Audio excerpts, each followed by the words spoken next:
Hello guys, welcome back to our YouTube channel Bong রিঅ্যাকশনে। চলে এসেছি আরো একটা মুভির ক্লিপ রিঅ্যাক্ট করার জন্য। আমার সঙ্গে রয়েছে রিয়া ও রাজীব, আর আমরা বসেছি হচ্ছে সাকিব খানের মুভির একটা রিঅ্যাক্ট করার জন্য। একদম, মানে মুভিটা অনেকটাই পুরনো, বাট আশা করি তোমাদের ভালো লাগবে আর আমাদেরও ভালো লাগবে। আর তোমাদের পছন্দের আরো এক নায়ক আছে, সে হচ্ছে আমিন খান। একদম, তো দুজনের জুটি রয়েছে একদম। তো চলো দেখা যাক যে এই ক্লিপটাতে মানে কেমন অ্যাক্টিং রয়েছে সাকিব খানের আর আমিন খানের। তো আশা করি ভালো লাগবে, আর ভিডিওটা দেখো লাস্ট অবধি স্কিপ না করো। আর অরিজিনাল ভিডিওর লিংক ডেসক্রিপশন বক্সে দেওয়া আছে, চ্যানেলের নামও দেওয়া আছে, চ্যানেলে গিয়ে চেক আউট করে নিতে পারো। তো চলো দেখে নিয়ে যাই। আমিন খান পুলিশ এসিপি রানা যে এলাকায় যায় এসিপি রানা সে এলাকার মাটি পর্যন্ত ভয়ে থর থর করে কাঁপতে থাকে, অথচ তোমরা সেই মাটির উপর ভর করে খুন খারাপির কাজে লিপ্ত হয়েছ। এই মীর জাফর, বলেছিলাম না আমি তোকে ক্ষমা করলেও আইন তোকে ক্ষমা করবে না, জনগণ তোকে ক্ষমা করবে না। আইন হাতে তুলে নেবার অধিকার পৃথিবীতে কারো নেই। প্রকাশ্য রাজপথে একজন মানুষের গায়ে তুমি হাত তুলেছ, তাকে মেরে রক্তাক্ত করেছ, অ্যাটেম্পট টু মার্ডার। জানো আইনের চোখে তুমি কত বড় অপরাধী? অপরাধ অপরাধ অপরাধ! আরে আমি কোনো অপরাধ করিনি, অপরাধ করেছে তারা যারা আমার বাবাকে হত্যা করে আমাদের করেছে। আরে অপরাধ করেছে ওরা যারা আমার চোখের সামনে আমার ভাইয়াকে হত্যা করে আমার ভাবিকে করেছে বিধবা। অপরাধ করেছে এই মীর জাফর, যে আইনের লোক হয়ে খুনিদের সাথে হাত মিলিয়ে ওদেরকে করেছে সহযোগিতা।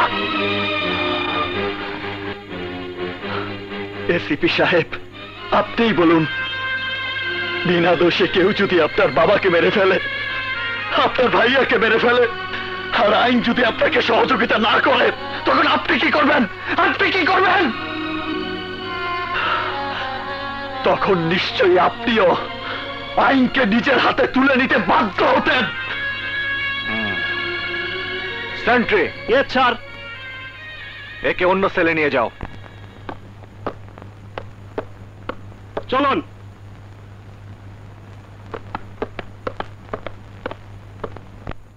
খুবই পাওয়ারফুল অ্যাক্টিং।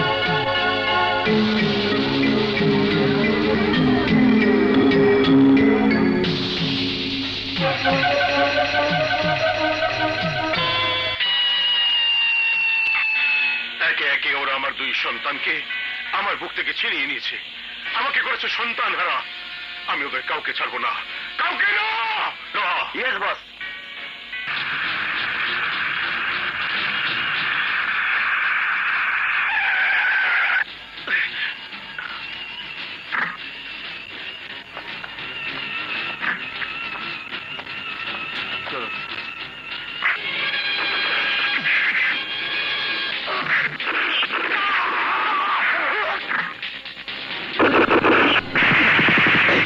শোন, আগে বাঁচতে হবে, তারপর ফয়সালা।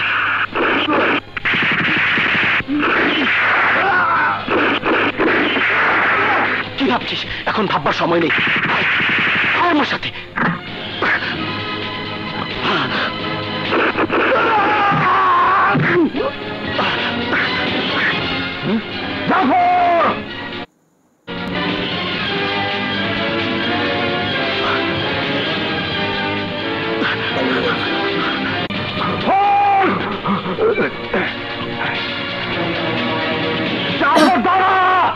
নয়তো গুলি করতে বাধ্য হবো।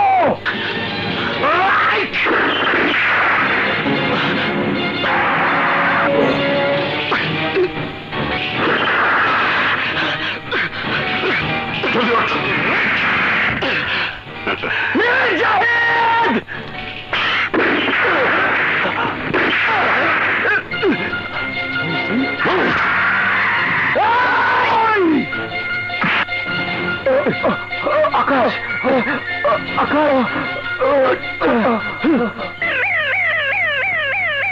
তিনটে গুলি লেগেছে। তিনটে, একটা পায়ে পুলিশের গুলিটা লাগলো, এখনো শেষ হয়নি, একটুখানি মনে হচ্ছে আছে।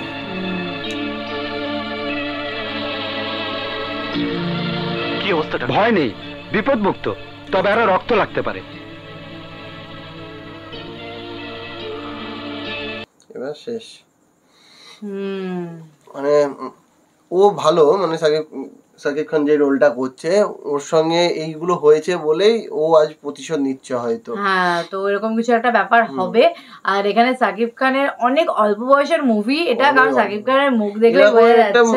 কোন একটা মুভি দেখেছিলাম, সিটি টেরর দেখেছিলাম আমরা, তো সেখানেও শাকিব খানকে অনেক অল্প বয়সী লাগছিল দেখতে, মান্না স্যারের সাথে আমরা দেখেছিলাম। একদম। তো এই মুভিটাতেও তাই লাগছে, আর অনেক পাওয়ারফুল ডায়লগ ডেলিভারি গুলো লাগছিল, মানে ভালো কিন্তু যখন ওই রেগে যাচ্ছিল তখন কিন্তু অনেকটা পাওয়ারফুল লাগছিল একদম। আর আমিন খানেরও হচ্ছে অ্যাক্টিং ভালো লাগলো আমাদের। তো তোমরা বলো এই মুভিটার নাম কি, আর মুভিটা তোমরা আগেও দেখেছো কিনা, আর যদি দেখে থাকো তোমাদের কেমন লেগেছিল মুভিটা। একদম, তো নামটা বলো কিন্তু অবশ্যই কমেন্ট করে ভুলো না কিন্তু। তো চলো দেখা হচ্ছে নেক্সট ভিডিওতে, ততক্ষণের জন্য টাটা।